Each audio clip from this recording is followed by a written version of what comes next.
Abra sua Bíblia comigo na segunda carta de Paulo aos Coríntios, no capítulo 4.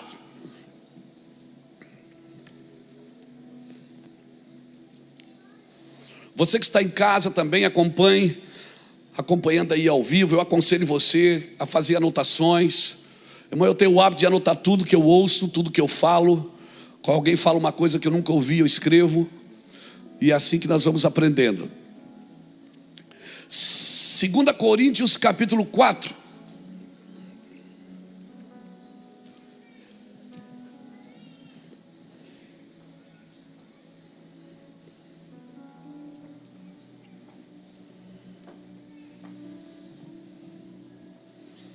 Diz assim o versículo 1: Portanto, visto que Deus em sua misericórdia nos deu a tarefa de ministrar nesse novo sistema, nunca desistimos. Eu estou lendo na nova versão, como é que é? Na NVT, na nova transformadora, é isso mesmo. Talvez está um pouco diferente daqui, mas o significado é o mesmo. Está igual? É na NVT? Vocês são fera mesmo, gente. Vocês são, glória a Deus. Vamos lá. Portanto, visto que Deus em sua misericórdia nos deu tarefa de ministrar nesse novo sistema, nunca desistimos. Rejeitamos todos os atos vergonhosos e métodos dissimulados. Não procuramos enganar ninguém, nem distorcemos a palavra de Deus. Em vez disso, dizemos a verdade diante de Deus a todos que são honestos, e todos que são honestos sabem disso. Se as boas novas que anunciamos estão encobertas atrás de um véu, é apenas para aqueles que estão perecendo. O Deus deste mundo, ou deste século, cegou a mente dos que não creem, para que não consigam ver a luz das boas novas, não entendendo esta mensagem a respeito da glória de Cristo, que é a imagem de Deus. Não andamos por aí falando de nós mesmos, mas proclamamos que Jesus Cristo é o Senhor e que nós mesmos somos servos de vocês por causa de Jesus. Pois Deus, que disse haja luz na escuridão, é quem brilhou em nossos corações para que conhecêssemos a glória de Deus na face de Jesus Cristo. Agora, nós mesmos somos como vasos frágeis de barros que contêm esse grande tesouro. Assim fica evidente que esse grande poder vem de Deus e não de nós. De todos os lados somos pressionados por aflições, mas não esmagados. Ficamos perplexos, mas não desamparados. Somos perseguidos, mas não abandonados. Somos derrubados, mas não destruídos.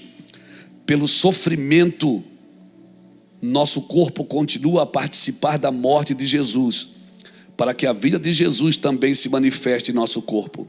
Sim, vivemos sobre constante perigo de morte. Uau!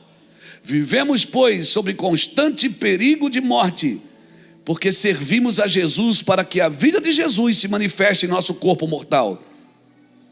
Assim, enfrentamos a morte, mas isso resulta em vida para vocês. Ou seja, em nós opera a morte para que em vós opere vida. Continuamos a pregar porque temos o mesmo tipo de fé mencionada nas Escrituras. Cria em Deus e por isso eu falei.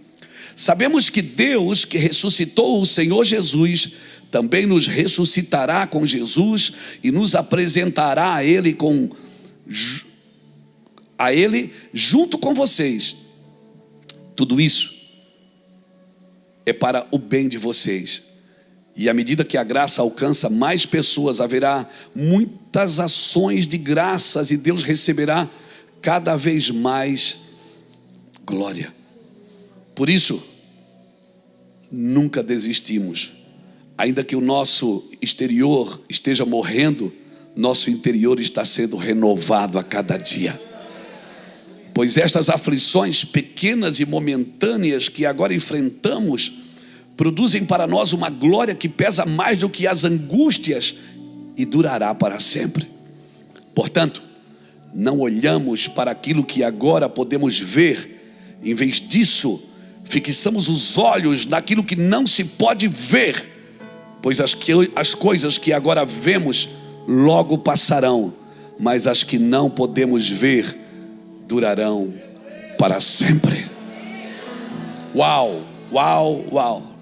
Eu fiquei tão emocionado hoje tarde em casa, porque eu nunca tinha lido esse texto nessa versão.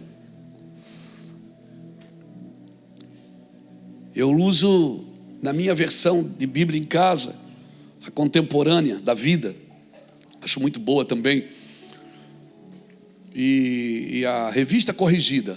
Não gosto muito da revista atualizada, gosto mais da corrigida, mas amém. A ordem do trator não altera o viaduto. Mas é muito importante a gente entender o que o Senhor está querendo dizer nesse texto, através da vida de Paulo. Irmãos, ouvindo os nossos irmãos esses dias ministrando, de vez em quando eu entro, interessante, eu tenho o hábito de entrar no site, no canal do Meuvan do YouTube, do Meuvan Global, e assistir alguns irmãos que estão pregando aqui na casa, e eu percebo o rio correndo para o mesmo lugar, e o Senhor tem falado muito conosco sobre isso, que a palavra traz luz para o caminho, ela tem que trazer clareza para o caminho que nós precisamos trilhar. Você não pode sair de um culto pensando assim, cara, estava bom demais, ó, todo arrepiado, sentia o amor de Deus. Tá, mas o que é que o pastor falou? Eu não entendi o que ele falou, mas estava bom. Esse culto, ele não vai transformar a sua vida, ele vai mexer com os seus sentimentos, vai mexer com a sua alma, e é gostoso, não tem, tá tudo bem, um dia ou outro vai lá, mas a palavra, irmãos, ela tem que entrar, ela tem que penetrar, ela tem que cair, a ficha tem que cair, usando uma linguagem popular, a ficha tem que cair, eu tenho que voltar para a casinha, eu tenho que levar um choque de realidade, a palavra tem que me tirar de um lugar e me levar para outro. Irmão, a palavra traz luz para o caminho, ela tem que trazer clareza para o caminho que nós precisamos trilhar. E eu preciso entender que o diabo, ele está preparando o mundo para o anticristo. Só que esse não é o cenário da igreja. O Espírito Santo, ele está preparando a igreja para outra coisa, para se encontrar com Cristo. Está preparando a igreja para o arrebatamento, está preparando a igreja para viver com Cristo, para governar com Cristo na terra. Então nós precisamos entender isso. E quando você lê o versículo 18, o último versículo desse capítulo, você vai perceber Paulo dizendo que nós devemos atentar para as coisas que não se veem. E como é que eu vou atentar para as coisas que não se veem se eu estou ligado em tudo que se vê? Eu passo mais tempo procurando coisas para ver do que viver uma coisa que eu preciso acreditar naquilo que eu não estou vendo. Eu preciso ter fé no invisível, porque o que está acontecendo ao seu redor não é isso que vai mudar a sua vida. O Senhor está corrigindo a nossa maneira de viver. Eu espero que a minha esteja corrigindo. Por quê? Porque o trabalho das trevas é produzir cegueira. O trabalho das trevas é para que você não tenha esclarecimento e clareza de como você está vivendo, daquilo que você está vivendo, até onde você vai viver. E se nós permanecermos debaixo da condenação do pecado, nós não veremos com clareza. Por quê? Porque o trabalho do pecado é deixar a gente cego espiritualmente. Eu não me lembro quem foi que falou isso, eu acho que foi o Fábio. Na primeira vinda, a cegueira veio por parte a Israel. Eu acho que ele falou isso numa escola aqui.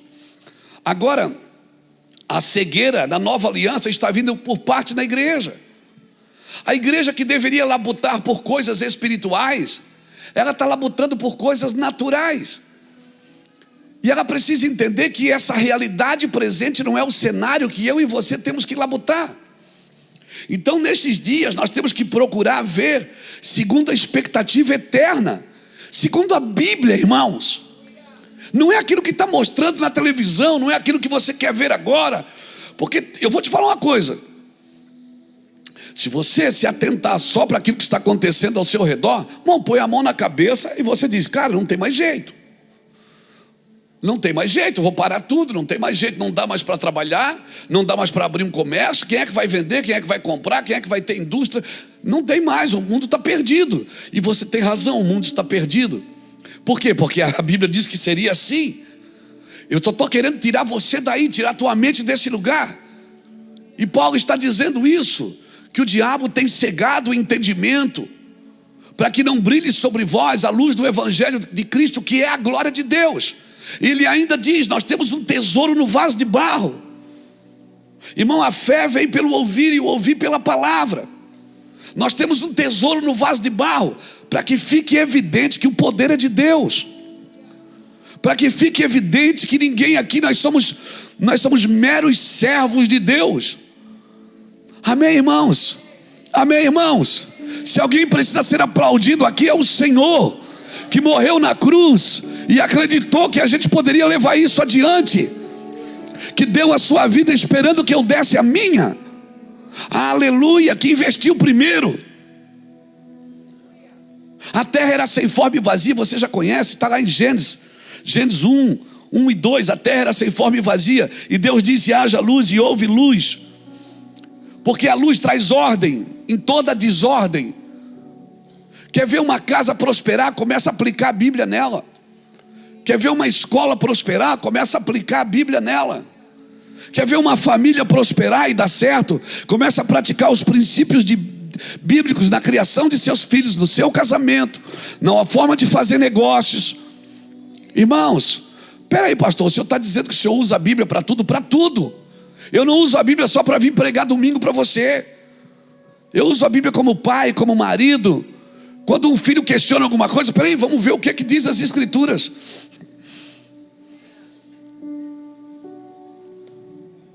Porque nós não somos simplesmente pregadores do Evangelho. Nós somos colocados aqui para viver. Então nós precisamos ver corretamente. Porque se eu não ver corretamente, eu não vou viver corretamente. Eu vou viver sempre tentando me esquivar dos problemas. Porque o mundo está cheio de problema, cheio de dificuldade. E onde você pisa tem bomba, tem minas. Em 2003 eu fui na África, em Angola, num pós-guerra. E você via muitas pessoas mutiladas. Eu ainda passamos na frente de prédios que estavam todos metralhados. Ainda tinha tanques de guerra abandonados na rua. E pessoas que perderam membros do seu corpo por causa das minas. E às vezes eu vejo isso. Parece que o crente, ele usa a Bíblia para se esquivar do problema, não para viver as promessas de Deus. Ele usa as Escrituras e usa a igreja para tentar se esquivar de todas as dificuldades que a terra propõe. Não, irmãos. Não, irmãos. Esse não é o seu cenário. O cenário que Deus tem para você é eterno. Cutuca alguém que está do seu lado e diga: nós precisamos ver corretamente. Você já reparou qual foi o último recado que Jesus deu através de João para a igreja de Laodiceia?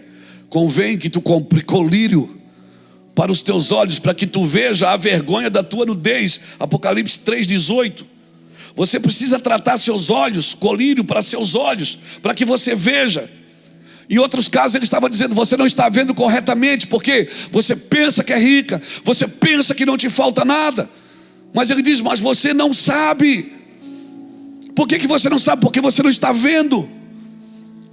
Mas você não sabe que você é miserável, pobre, cega e nua. Irmão, eu conheço gente tão pobre que só tem dinheiro. Porque eu e você precisamos ver corretamente para poder desfrutar do Evangelho. Parece que quando eu venho na igreja, Deus está me devendo alguma coisa e eu estou devendo alguma coisa para Ele, rapaz. É uma luta. Vem na igreja, às vezes as pessoas vêm na igreja. Eu me lembro quando eu era menino, na casa do vô Noca, seu Hermínio, que o vô dizia assim: ó, o pastor vai vir nos visitar amanhã. Meu irmão, a gente se escondia no quarto com medo que o pastor revelasse a vida da gente, as marvadezas que a gente fazia quando menino. parece que é assim, a gente vem na igreja, mas fica com o pé atrás, pensando assim, né? Eu não sou digno. Essa é a primeira parada, eu não sou digno. A segunda, eu não sou digno. E a terceira, eu não sou digno. E ele fica preso, sabe, preso. Irmãos, uma pessoa que entregou o coração para Cristo, mas ainda serve o diabo com a sua mente, ela está presa em cativeiros. E ela está trabalhando neste mundo para se livrar dos problemas. Irmãos, Deus não se relaciona com você por necessidade. Deus se relaciona com você. Adão e Eva não tinham necessidade no jardim. Eles começaram a ter necessidade depois da queda. Eles não tinham necessidade no jardim. Por quê? Porque eles estavam com Deus. Então a ordem, essa é a ordem para nós. Deus nos deu uma tarefa para ministrar. Amém? Você crê nisso? Você é um ministro do Evangelho. Ainda que você senta domingo na minha frente para me ouvir, mas você também é um ministro do Evangelho. Todos podem profetizar. Não significa que todos são profetas, mas todos podem profetizar. Todos podem profetizar. Você pode amanhã chegar no serviço e abençoar alguém. Você pode estender a mão sobre alguém. Então, Paulo começa dizendo que Deus nos deu a tarefa de ministrar nesse novo sistema.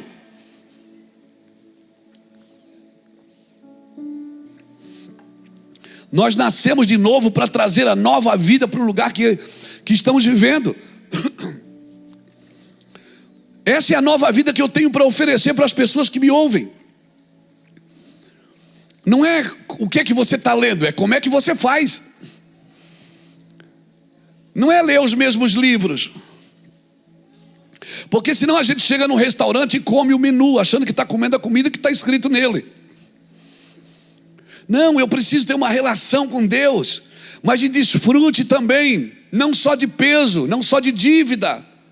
Porque o escrito de dívida que era contra mim, contra você, foi rasgado e pregado, foi rasgado na cruz. Então eu não posso vir para uma relação com Deus já devendo. Eu já venho com o boleto na mão. Parece que eu vou fazer um empréstimo. Não, querido, o que o Senhor quer nos trazer é nos tirar dessa cegueira espiritual. Então a primeira coisa que o Senhor nos chamou para fazer é a tarefa de ministrar.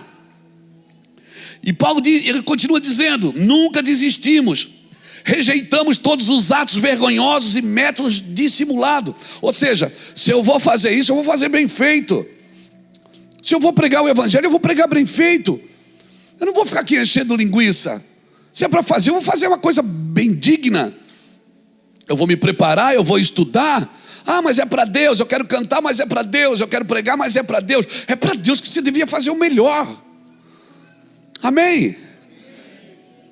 Então, eu não posso desistir do que eu fui chamado para fazer.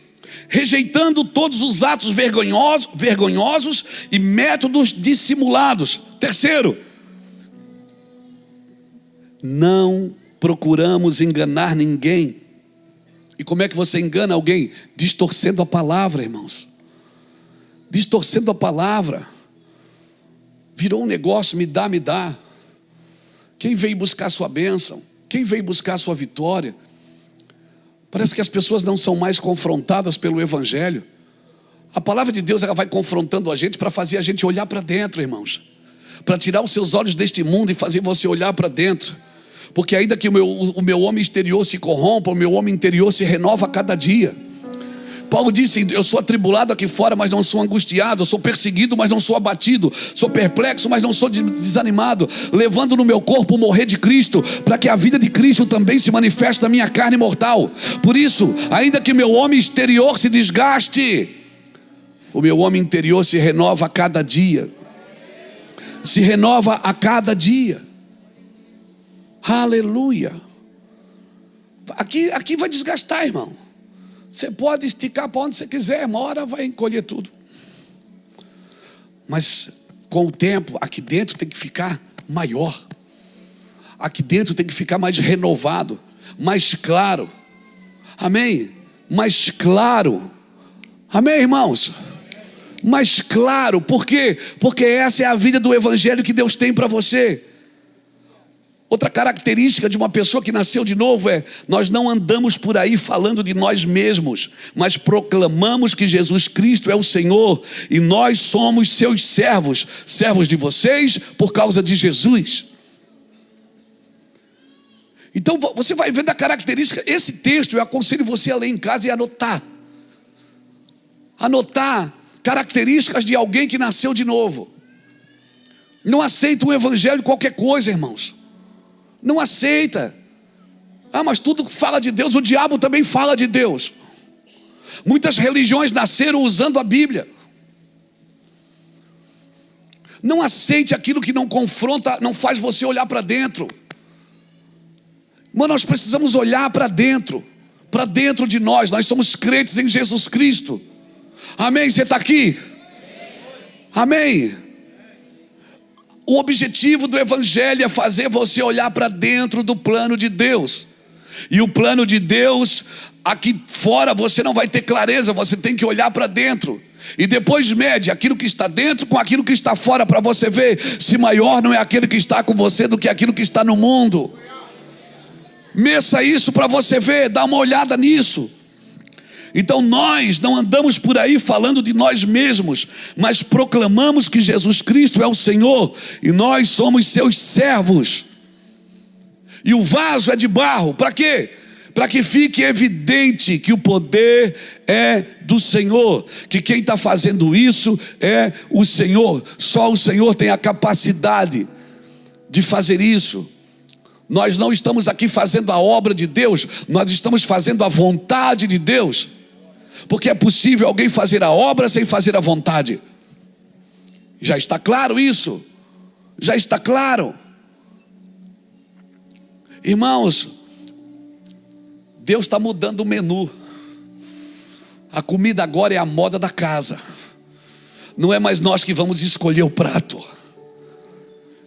É o Senhor que vai dar um prato só para todo mundo. A comida agora é a moda da casa. Como se o Senhor estivesse dizendo assim através da minha vida para nós. Não é só para você não, para mim também. Esquece as tuas receitas malucas e come do evangelho. Come do evangelho simples e profundo. Aleluia, onde os fundamentos nunca mudaram. Aleluia. Já mudamos de roupa, já mudamos a igreja até de cor, mas os fundamentos nunca mudaram. Aleluia. Transicionamos movimentos, já fomos à igreja das campanhas, já fomos à igreja das missões, já fomos à igreja das células, já fomos à igreja de muitas coisas. E o Senhor está dizendo, tudo isso pode ser transicional, mas os meus fundamentos não mudam. E ai daquele que colocar outro fundamento, aleluia, aleluia.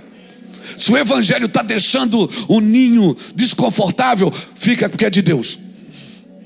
Se o evangelho que você está ouvindo está mexendo com o seu brilho, está fazendo você sonhar, e falar em sonhar, quem está aplicando aí Salmo 139? Glória a Deus. Se o evangelho está me fazendo sonhar, meu irmão, eu estou com 57 anos, eu estou me sentindo aí na metade da jornada. Ninguém dá glória a Deus, aleluia. Eu estou me sentindo menino, estou cheio de sonho, cheio de vontade, aleluia, amém. E nós não vamos construir só essa igreja, não, nós vamos plantar igreja no mundo inteiro. Amém. E comigo não vai acontecer o que aconteceu com o Walt Disney, não. Eu vou ver o negócio aberto e funcionando. Aleluia. Pegou o código.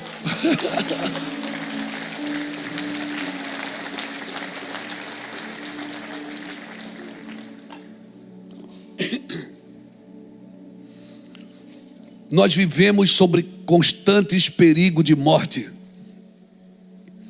Pastor, mas eu não estou correndo risco de morte. Eu não estou falando de alguém pegar uma arma e atirar em você. Eu não estou falando de alguém pegar um objeto cortante e atacar você. Não é isso que eu estou falando. Mas irmão, você está em constante perigo de morte. Ou você acha que o diabo é teu amigo? O Didi. Tem gente que é íntima, chama até de Didi, né? O diabo te odeia, meu amigo. E ele tem um plano na vida. É destruir a sua vida, destruir a sua família, destruir a sua casa. Amém? E quando ele estiver ganhando terreno, não vai para o canto chorar, te arma. Põe o capacete da salvação, o escudo da fé, a espada da lei. Calça os teus pés no evangelho. E vai para cima, diz: aqui não, diabo, eu tiro da sua mão, porque isso é meu, o Senhor me entregou. Eu estou dizendo para você se posicionar. Agora, se você vive em pecado e querendo, aí não dá. Porque para entrar nesse lugar tem que ser ressuscitado. Jesus não desceu ao abismo sem ressuscitar. Ele morreu na cruz e depois ele desceu e pregou aos espíritos em prisão. Quer tomar da mão do diabo o que o diabo tem tomado de você? Calça os pés do evangelho. Põe o capacete da salvação, o escudo da fé, a espada da lei, o cinturão da verdade, aquilo que segura suas roupas. Amém? Aquilo que Elias calçou. A Bíblia diz que Elias saiu correndo, chegou primeiro que Acabe, porque pegou a capa e calçou ela no cinto aqui, ó. A capa fala de unção, o cinto fala de verdade. Quando a tua unção está presa na verdade, você pode correr, meu filho, que ninguém te para. Você pode correr que ninguém te para. Por isso que Elias correu sobre o monte e chegou primeiro que Acabe, porque ele estava com a unção presa na verdade. Aleluia. Amém? Glória a Deus. Ah, mas eu sou bom. Não é a tua bondade, é a tua verdade. Você pode ser bom e não ser verdadeiro. O que transforma a vida das pessoas que passam por você é a tua verdade. E às vezes, para ser verdadeiro, às vezes as pessoas vão pensar que você é ruim, mas você não é ruim, você só está sendo verdadeiro. Pegou? Aleluia, aleluia. Vamos viver um evangelho genuíno, irmãos. Vamos pregar o evangelho genuíno, com lágrimas nos olhos, com amor no coração, com a mente apontada para a eternidade, olhando firmemente para Jesus, que é o autor e consumador da nossa fé, não negociando os nossos valores, não negociando a nossa unção, não negociando aquilo que Deus te entregou de graça. Oh meu Deus, alguém está me entendendo? Foi por isso que Jesus morreu. Foi por isso que Jesus morreu. Nós vivemos sob constante perigo de morte, porque servimos a Jesus. Para quê? Para que a vida de Jesus se manifeste em nosso corpo mortal. Você vive em constante perigo de morte, irmãos. Por isso o Senhor quer que você ore pelo que você come. Ele quer que você ore pelo que você bebe. Ele quer que quando você embarca num carro e vai viajar, você estenda a mão e diga: em nome de Jesus. Você entra num avião, todo avião que eu entro o diabo diz: eu vou derrubar. Todo carro que eu entro o diabo diz: vai tombar. Toda vez que eu viajo o diabo diz: vou matar seus filhos. Não é meu. Nós estamos em constante, por isso que o Senhor está dizendo: ora e abençoa e fecha todas as torneiras, fecha todas as janelas. Aleluia. Isso é uma guerra constante, porque se você não tiver por que labutar, você vai labutar em causa própria. E ninguém que quer ser um transformador, ninguém que quer ser um ganhador de almas, alguém fluente no evangelho, está vivendo em causa própria. Aleluia. Eu falo isso da vontade de faca na caveira. Glória a Deus. Glória a Deus. Glória a Deus. Mas eu fiz, não deu certo. Eu vou dar para você o recado que Deus deu para Caim: faz de novo, mas faz do jeito certo. Foi isso que Deus falou para Caim. Se você tivesse agido corretamente, você não seria aceito. Deus está dizendo: faz de novo, Luiz, não deu certo, faz de novo. Faz de novo, Mateus, faz de novo. Faz de novo. Não fica lamentando o que não deu certo, apenas faça de novo. Assuma: não deu certo. Mas nós temos dificuldade de assumir o que não fizemos corretamente, porque aquilo que não fizemos corretamente vamos precisar derrubar. Porque o amor e a justiça de Deus vai derrubar tudo que nós estamos construindo sobre o nosso orgulho. para que o Evangelho viva sobre nós. Irmão, a luz do Evangelho sobre a sua vida, oh meu irmão, a luz do Evangelho sobre a tua vida é que nem aquela nuvem no deserto que acompanhava o povo. O maná caindo, a água saindo da rocha, o sapato crescendo, a roupa crescendo. Oh meu Deus, quando você anda debaixo da nuvem do Evangelho, oh meu Deus, 1000 cairão do teu lado, 10.000 à sua direita. Alguém está me entendendo aqui? Sem ti não irei, sem ti não irei, não me deixes sair da tua presença. Oh, aleluia! Sem ti não irei, sem ti não irei, não nos deixes sair da tua presença. Nos deixa ser A geração que busca a tua glória mais que a própria vida. Oh meu Deus, canta isso de mão erguida, irmão. A geração que busca a Tua glória mais que a própria vida. Nos deixa ser a geração que busca a tua glória mais que a própria vida. Sem ti não irei, sem ti não irei, não nos deixes sair da tua presença. Sem ti não irei, sem ti não irei, não nos deixes sair da tua presença. Sem ti não irei, sem ti não irei, não nos deixes sair da tua presença. Sim, sim, sim. É por isso que nós sentamos os nossos filhos na primeira fila, para que a nuvem não pare em nós. Por isso que nós trazemos filhos e netos e colocamos eles na primeira fila, para que eles fiquem atentos àquilo que Deus está falando. Aleluia. Porque vai continuar. Como diz a música do Rafael Lopes, meu genro: e se outro vier me superar e o meu orgulho incendiar, Pai, ajuda-me a lembrar que nessa vida não tenho lugar. Pois se o fruto não continuar, todo o trabalho terá sido em vão. Pois os filhos que eu gerar, maiores do que eu serão. Oh meu Deus,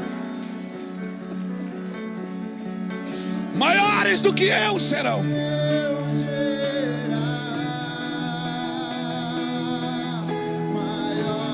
do que eu serão. Maiores do que eu serão.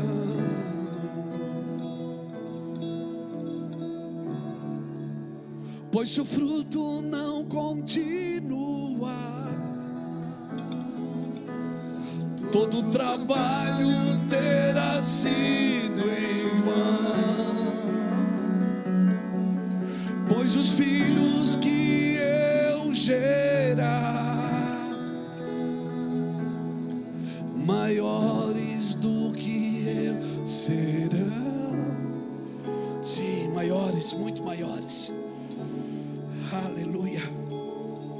Outra coisa que Paulo fala nesse texto que eu quero compartilhar com você: se nós temos o mesmo tipo de fé mencionado nas Escrituras, nós não podemos parar de pregar jamais. Se a mesma fé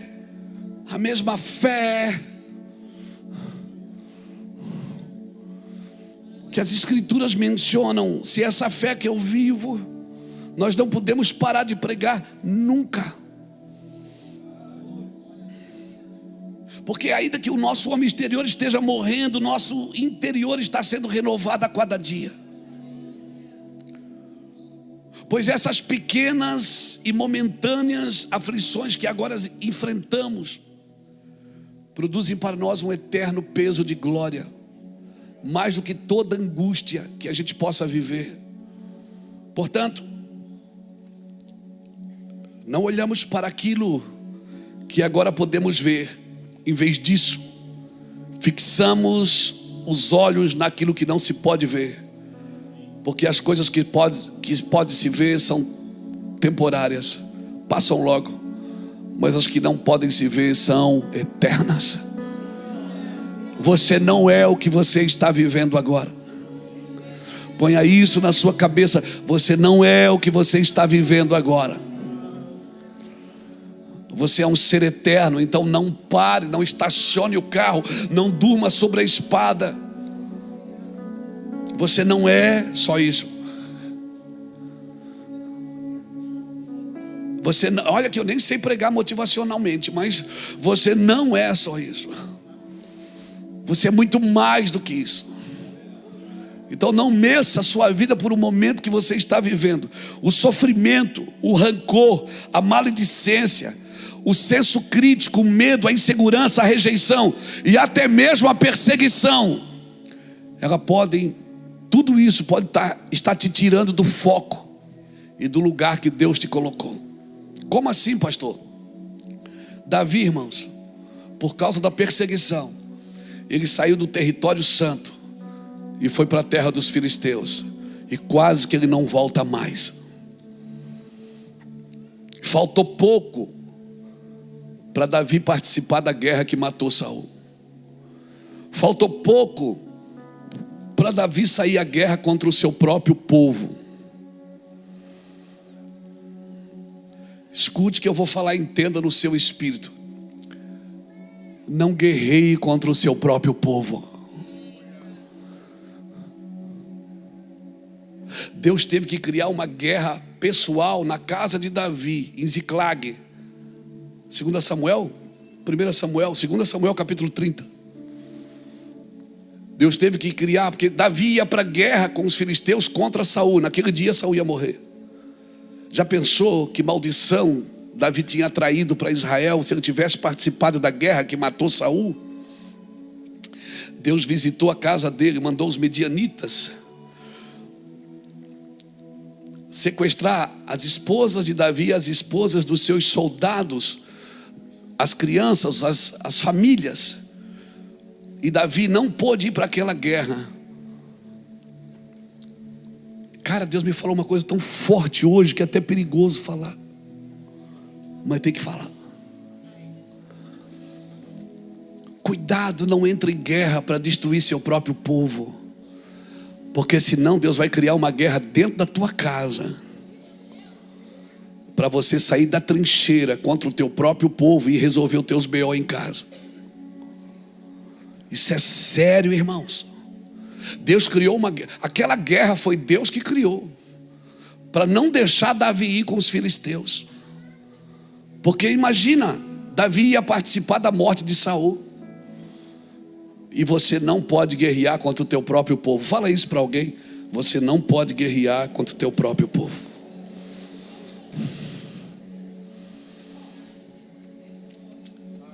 A perseguição que Davi surrateiramente sofria na mão de Saul empurrou ele para a terra dos filisteus. Tirou ele do foco. Tirou ele do foco. Fica tranquilo. Rick Joyner, um profeta dos Estados Unidos, tinha um cara que perseguia ele dia e noite. Ele orou um dia e disse: Deus, tira esse cara de perto de mim, Senhor. Eu não aguento mais. Faz alguma coisa, mata ele, leva ele. E Deus disse: tudo bem, eu tiro ele, mas escolhe outro. Escolhe outro. Porque você não está vendo, Rick, mas você está crescendo demais. Então não deixe que rancor, perseguição, tristeza, angústia empurre você para a terra inimiga. Tire você de um lugar em Deus, que Deus te chamou. Já está prometido, o óleo já foi virado aí, meu amigo. Ei, é seu esse lugar. Amém, amém, amém. Em tudo você vai ser atribulado, mas não vai ser angustiado. Vai ser perseguido, mas não vai ser abatido. Vai ser perplexo, mas não vai ser desanimado. Amém, o seu homem interior, a sua mulher interior vai crescer. Você vai ficar muito melhor do que agora. Oi, eu estou vendo você no futuro, e você está muito melhor do que hoje. Muito melhor. Danduque, quando me liga, ele diz assim: ei, Luiz, eu estou vendo você no futuro, e você está muito melhor do que hoje. Muito melhor do que hoje. Então esse é o objetivo da perseguição: te tirar do território santo. O objetivo da perseguição é te tirar daqui de dentro, do território santo, que Deus fez morada em você, que vem conversar com você todos os dias. Porque a perseguição tira a gente do lugar. A gente quer dar respostas. O rancor, a angústia, e Deus está dizendo: ei, fique tranquilo. Amém, amém, irmãos, fique tranquilo. A Bíblia, eu sei que ela não anula a sua cidadania terrena. A Bíblia não anula. Você foi criado e está inserido no contexto social para viver no meio de gente. Então no meio de gente você vai se ferir, cara, você vai se machucar. Mas viva um evangelho íntegro. Seja crente em tudo, amém? Você já viu um comunista? O comunista é comunista em tudo. O ateu é ateu em tudo. Por que o crente não pode ser crente em tudo? Por que ele não só pode ser crente na vida? Por quê? Por que não pode ser crente em tudo?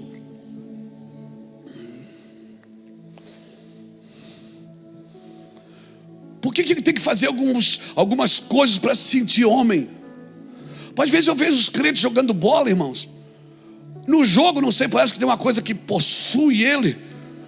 Ele começa a falar palavrão no meio do jogo, para se sentir mais homem, porque todo mundo fala. Se identificou? Por que a gente tem que fazer alguma coisa que o mundo aplaude, mas que faz Deus chorar, só para a gente se sentir melhor? Será que eu tenho mesmo que fumar charuto e beber, encher a cara para me sentir homem? Será que são essas coisas que me afirmam como homem?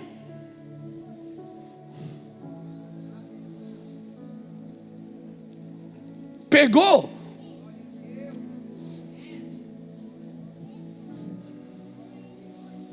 Irmãos, acorda. A ignorância dá poder ao diabo. E a mente humana é a maior arma de transformação. Mudar a vida das pessoas e não tocar na mente delas, não adianta. Elas vão ficar crentes na igreja, mas elas não vão acionar o gatilho. Sabe, aquela mente que vai entrar em lugares que ela nunca entraria. Não desfruta das coisas de Deus. Por que eu tenho que me transformar numa outra pessoa quando eu estou com pessoas que não servem a mesma fé que eu? Quando eu deveria ser luz no meio das trevas, por que eu tenho que fazer igual? Mudar a vida das pessoas sem mudar a mente, elas vão continuar em cativeiro. Uma cultura se muda, querido, mudando a mente das pessoas. E o evangelho é uma contracultura. O evangelho é juiz da cultura, ele não é hóspede. Ele não se hospeda em nenhuma cultura. Ele vem para quebrar. Amém, querido? O evangelho é uma contracultura, ele não vai se hospedar. O evangelho é para trazer luz. Nós precisamos criar essa consciência. Consciência política, consciência social, consciência empresarial. Quando a gente fala fazer um culto para empresários, alguém diz: para quê? Para ter culto para empresários? Não tem culto de libertação. Não pode ter um culto para falar como ganhar dinheiro à luz da Bíblia. Não tem culto da família. Não tem para os jovens, para os adolescentes. Por que não pode ter para os empresários? Por que não pode ter para os motoqueiros?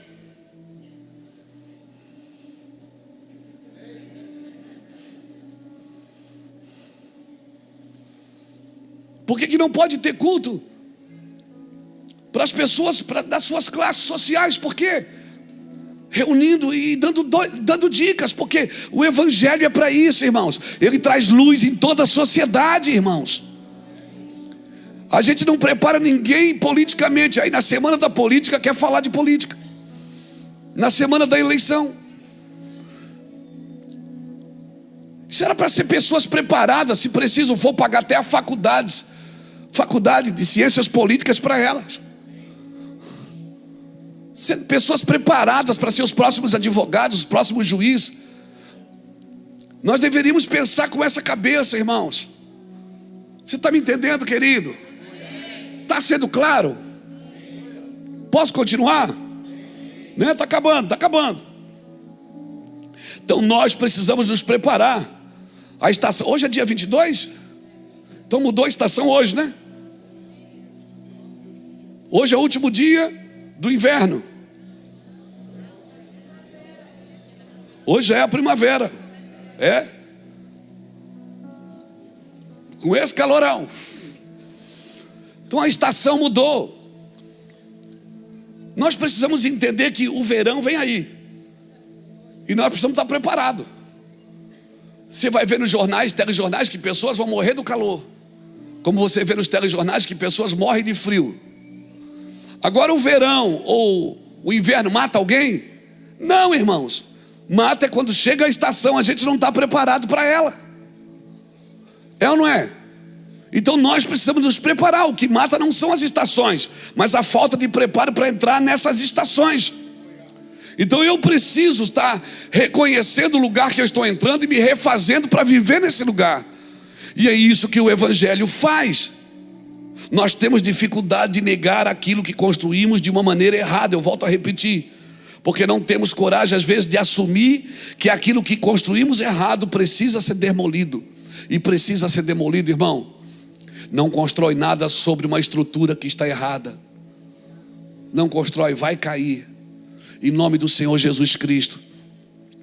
Eu não sei quanto a você, mas eu quero aproveitar o dia de hoje que mudou a estação para profetizar que nós vamos entrar numa estação com mais responsabilidade com o Evangelho de Cristo, mais responsabilidade com os nossos lares, com as nossas famílias, com as nossas contas, com os nossos recursos.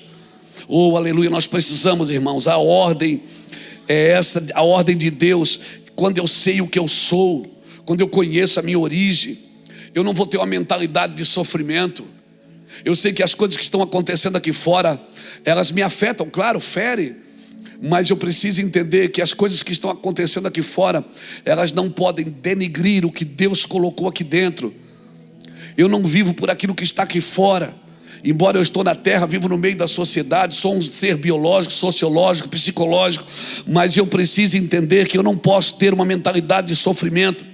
Nós precisamos sim aprender. Eu acho que está chegando a hora, pastores, profetas, evangelistas, apóstolos, mestres desta casa. Eu acredito que chegou a hora que nós precisamos aprender a funcionar profeticamente. E a funcionar não é só falar, mas funcionar profeticamente e funcionar apostolicamente sem ser esquisito. Sem ser esquisito. Parece que eu tenho que ser esquisito para ser profeta. Não. Nós manifestamos no culto de domingo, mas nós precisamos aprender a funcionar. Porque se eu não aprender a funcionar nos 5 ministérios, o que nós estamos entendendo, nós não vamos consolidar, não vamos estabelecer e muito menos manifestar. Nós vamos ficar no culto todo domingo recebendo. Quem é que pregou hoje? Foi o fulano, que palavra, meu Deus, que unção. Quem é que pregou hoje? Foi a irmã tal, que palavra, meu Deus, que unção. Mas o que é que nós estamos consolidando com isso? Estabelecendo com isso e manifestando com isso. Porque se falamos de cura, no final, chama os doentes e ore. Se falamos de recursos, no final, chama quem está devendo e ore. Uma vez eu perguntei a Jesus, por que as pessoas não são mais curadas? Ele disse, porque vocês não estão orando por elas. Vocês falam de cura, mas não ministram, manifestam aquilo que vocês falam. Eu digo, uau, é verdade, não vamos orar. Então nós manifestamos no culto de domingo, mas se nós não estabelecermos segunda, não é o mesmo que o domingo. Domingo eu saio daqui cheio de coragem, não sai, irmão? Quando acaba o culto de domingo assim, você pensa, meu Deus, essa semana eu vou arrebentar, não é? Às vezes segunda-feira, lá em casa, quando eu acordo, dá vontade de ligar para aquele cara que estava aqui pregando domingo e pedir oração para ele. Cadê aquele homem que estava lá domingo, Jesus, ao vivo na internet, falando? E as pessoas, aleluia! E eu acordo, derrubado. Dá vontade de ligar para o Luiz Hermínio do domingo. Fica pensando, meu Deus, cadê aquele homem que estava pregando ontem? Mas isso é algo normal. Você precisa entender que se você manifesta aqui no domingo, você precisa consolidar na segunda. Você precisa estabelecer na terça. Você precisa concretar na quarta. Você precisa edificar na quinta. Sabe por quê? Porque quando chegar no próximo domingo, você não vai entrar por aquelas portas como um pedinte. Você vai entrar como alguém resolvido em Deus. E vai dizer, eu estou aqui para te adorar. Não, porque se tu me der, eu vou te adorar. Não, irmão. Meu Deus, isso não. Se o Senhor me der, eu vou te dar. Se o Senhor me abençoar, eu te abençoo. Como é que é? Não, irmãos, Ele já me abençoou com toda sorte de bênção existente nas regiões celestiais em Cristo Jesus. Efésios 1:3. Ele me abençoou, artigo definido. Pronto, acabou, está pronto. Ele me abençoou com toda a sorte de bênção. Já está feito, é seu, pode pegar que é seu. Aleluia. Um peixe não acorda de manhã e diz, Deus me abençoa. Não, ele nada. Por quê? Porque a bênção de um peixe é nadar. Deus disse, nade. Criou ele da água para ele nadar. Um pássaro não acorda de manhã, abre as asas e diz, Deus me abençoa, eu quero voar. Não, ele voa. Por que ele voa? Porque ele foi criado para isso. E o homem que governa, ele foi criado para isso. Ele não precisa pedir a bênção de Deus, porque Deus não é redundante. Ele já tem a bênção de Deus para governar. Domine sobre todas as coisas. Aleluia. Essa é a verdade do Evangelho, irmãos. Nós precisamos consolidar. Depois você lê Juízes 13:10, quando o anjo veio avisar que Sansão ia nascer. Manoá perguntou para o anjo, e quando o menino nascer, como é que a gente cria ele? Ou seja, me dá uma direção para me criar alguém que Deus está dando, porque eu não vou aprender com a terra. É que nem casamento, irmão, olha aqui para mim. Casamento começou na eternidade. Você não pode querer aprender com a terra o que começou na eternidade. Você tem que aprender com Deus. Tem coisas que começaram na eternidade, a gente quer aprender na terra. Amém? Mas eu tenho faculdade de administração. Mas vem tentar administrar a igreja com a tua faculdade de administração. Por quê? Porque a conta não fecha. Você sempre vai gastar mais do que tem. Você vai dar um nó na cabeça. Por quê? Porque não fecha. Eu não estou dizendo, anulando os nossos cursos, os nossos estudos. Nós precisamos estudar, nos preparar para o que está por vir, irmão. Mas eu quero dizer que nós precisamos nos preparar a partir de uma palavra da eternidade. Porque Deus vai fazer, amém? Nós precisamos aprender a funcionar nos dois ambientes, nas relações sociais e nas relações eclesiásticas.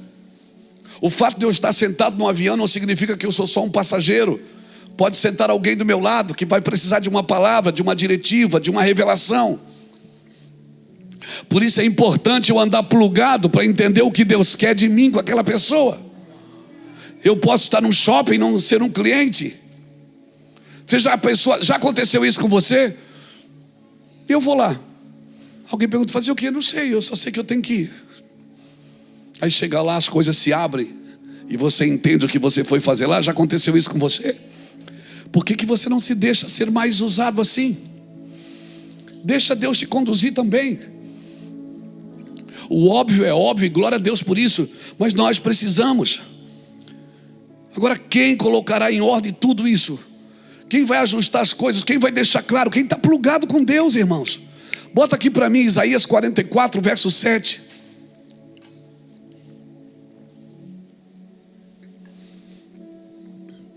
Quem é semelhante a mim? Quem se apresente à minha frente? Que faça o que eu fiz desde os tempos antigos, quando estabeleci um povo e anunciei o seu futuro. Quem vai deixar meu plano claro a essa geração? É isso que o Senhor está perguntando. Quem vai deixar o meu plano claro a esta geração? Uma coisa é você ter uma palavra, outra coisa é essa palavra estar em ordem dentro de você.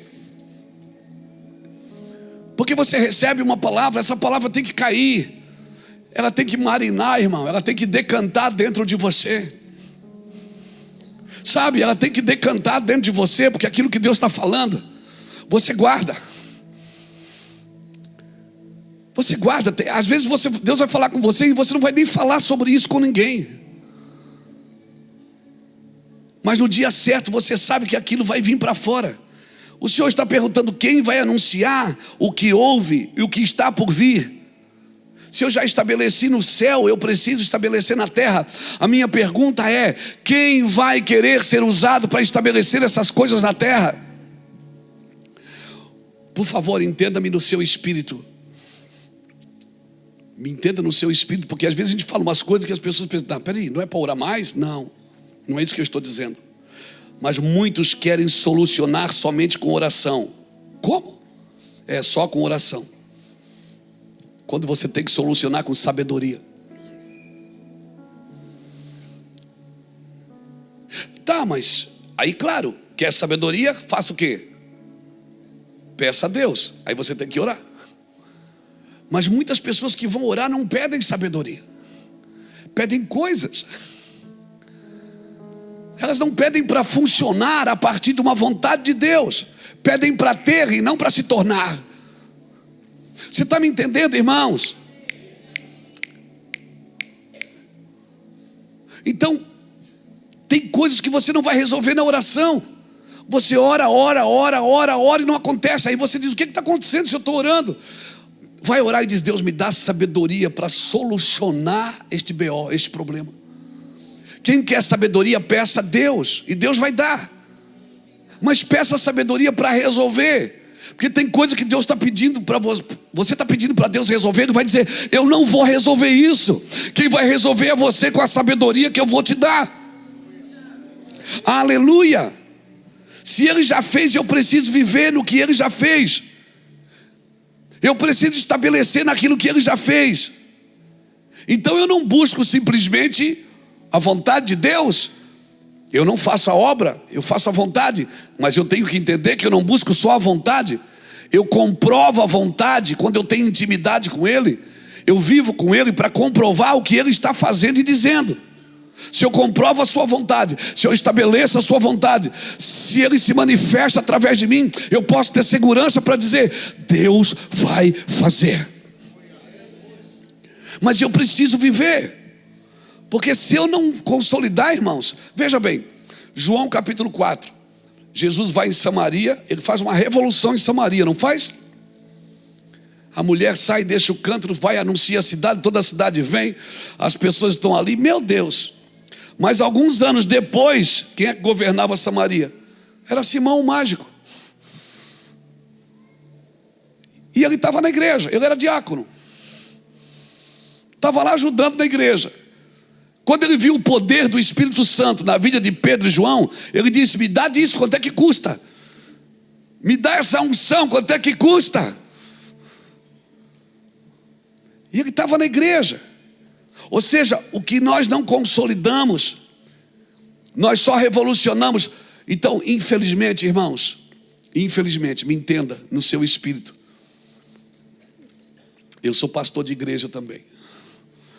Muitas das nossas festas e eventos só revolucionam, mas não consolidam. Porque consolidar eu preciso conviver. Eu preciso tocar. Por isso que quando Deus quis se revelar para o homem, Ele não mandou um livro, Ele se fez homem. E veio habitar entre nós. Para tocar. Para viver como gente. Em tudo foi tentado e provou para mim e para você que é possível viver o evangelho genuíno, sem pecado. Ele se fez homem. Mas muitos homens querem se fazer de Deus. Eu estou acordando você nessa noite. Eu já não sei mais se é noite, manhã. Mas eu e você precisamos consolidar e estabelecer. Agora, não vou fazer isso olhando para fora, eu tenho que fazer isso olhando para dentro. Você recebe essa palavra, meu irmão? Você entende essa palavra? Ficou claro para você? Toda palavra, irmãos, é a expressão de uma ideia. Toda palavra. Deus deu a sua palavra para expressar as suas ideias, a sua vontade e o seu amor. Se nós só estamos revolucionando, juntando pessoas,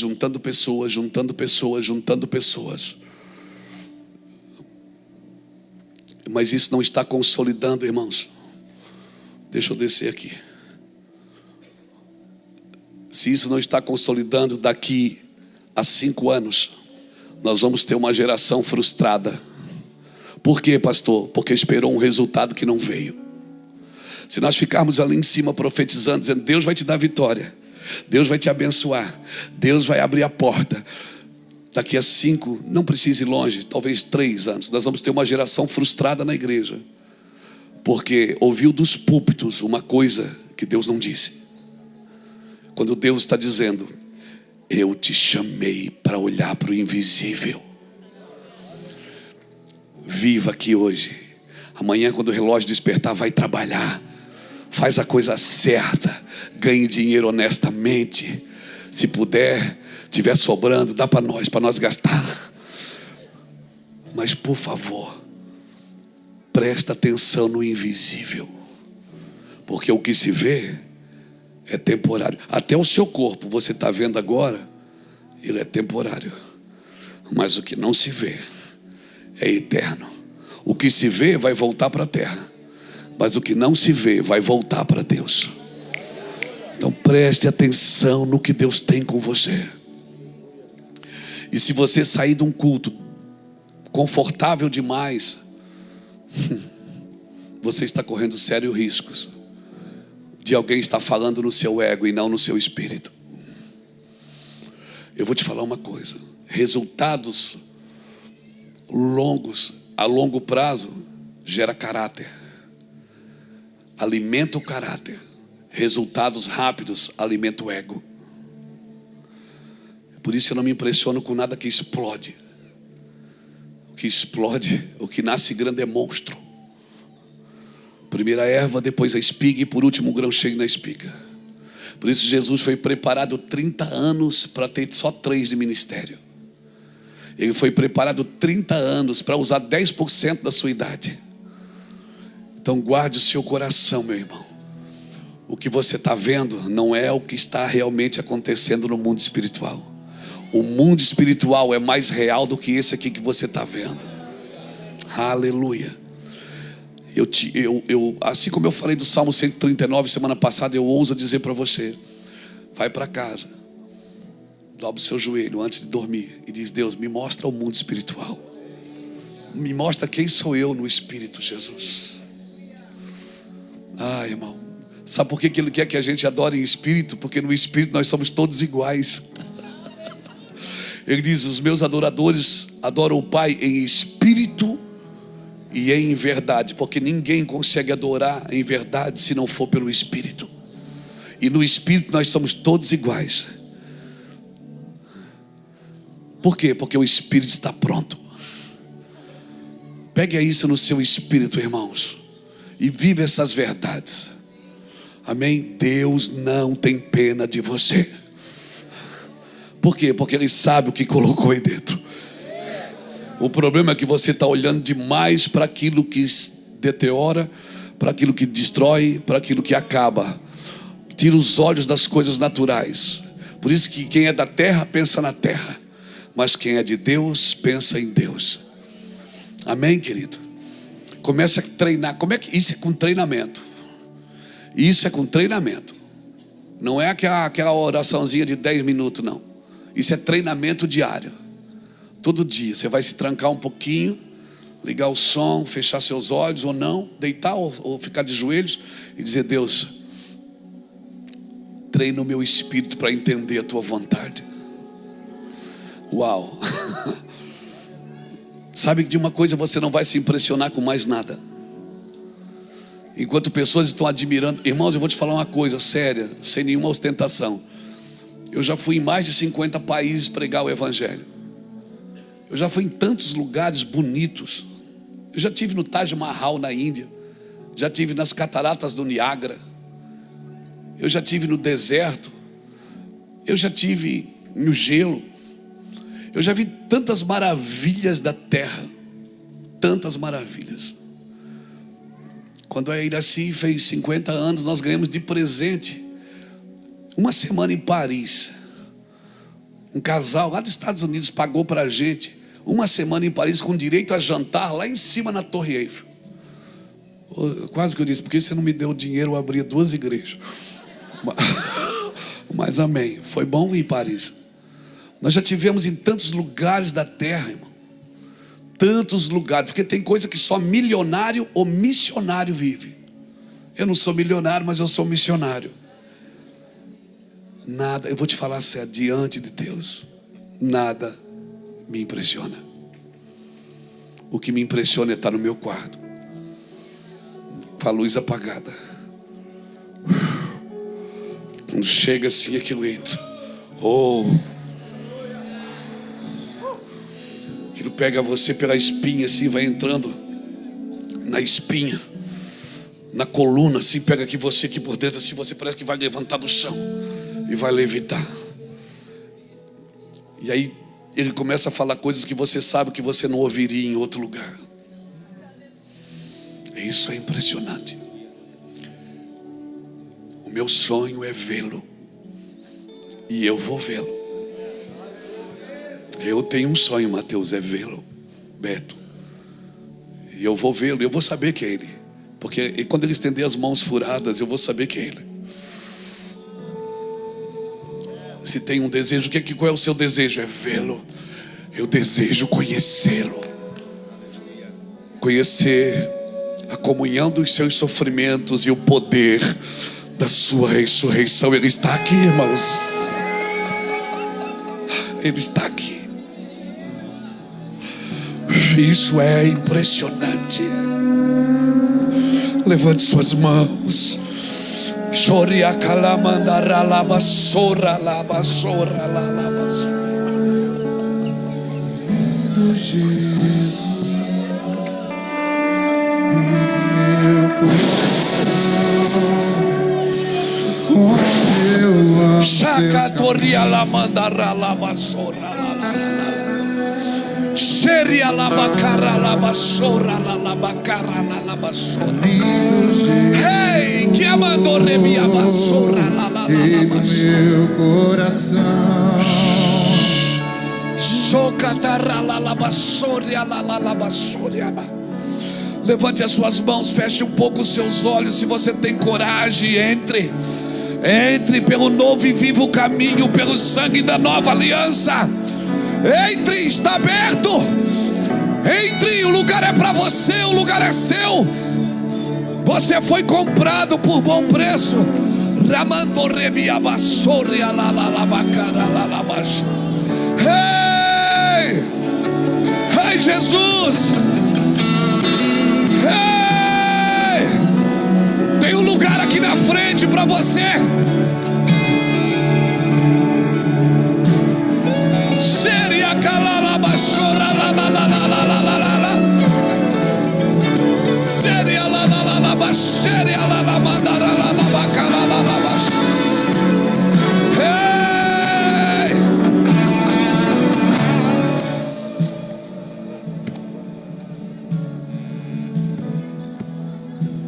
Shokaramandarala. Shoralalaba, soralabakara. Soralalaba, soralalalabakara. Uau. Sim, Jesus. Sim, traga clareza aos nossos interiores. Traga clareza para o nosso interior, Jesus. Traga clareza, Jesus. Nos posiciona e nos reposiciona, Jesus. Aleluia, eu desejo conhecê-lo. A comunhão dos seus sofrimentos e o poder da sua ressurreição. Conhecendo mais e mais. Olhando para dentro, sempre para dentro. Ainda não acabou. Ainda não acabou. Amém, queridos. Eu oro por essa verdade. Que essa verdade fique clara cada dia mais na sua vida. Quando você não achar o caminho, para tudo e olha para dentro. A mulher representa a igreja.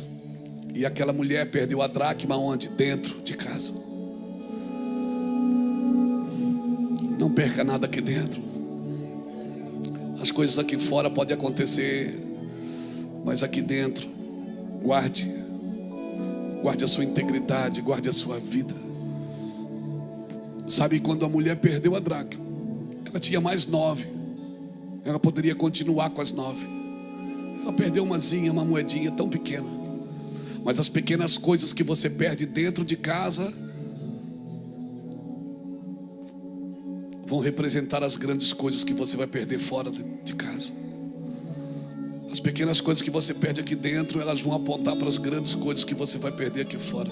Então, quando você perceber que perdeu alguma coisa aqui dentro, para tudo e acende a luz. Traga ordem. Traga ordem. E quando ela acendeu a luz, ela não viu a dracma. Ela viu que a casa estava suja. Ela viu que a casa precisava de limpeza.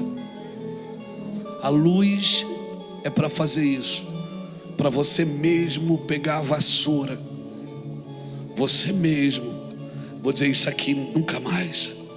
Isso aqui nunca mais. Isso aqui nunca mais. Quando a luz acender aí dentro, você vai ver. E Deus não vai fazer essa limpeza. Quem vai fazer somos nós. É nós que temos que dizer isso nunca mais. Então deixa Deus trazer luz do Evangelho. Não deixa o diabo cegar o nosso entendimento, irmãos. Não aceite um evangelho de plástico. Um evangelho antropocêntrico, onde o homem é o centro das atenções e não Jesus. O evangelho que te enriquece, mas te deixa pobre e miserável na fé. Não, queridos. 1000 vezes não.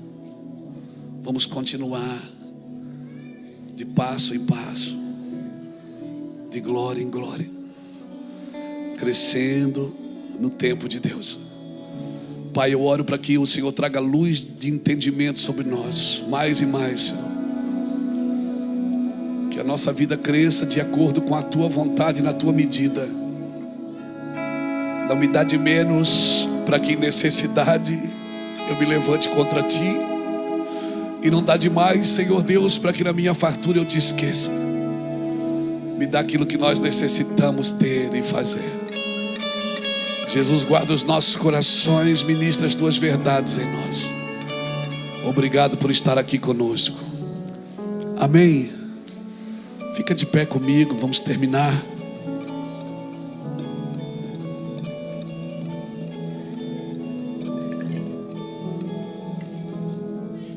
Aleluia.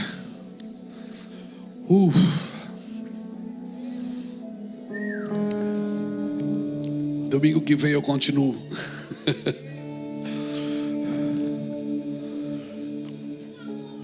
Que o Senhor te abençoe e te guarde. Que o Senhor faça resplandecer o seu rosto sobre ti e tenha misericórdia de ti. Que o Senhor sobre ti levante seu rosto e te dê a paz. A paz que excede a todo entendimento. Amém, queridos.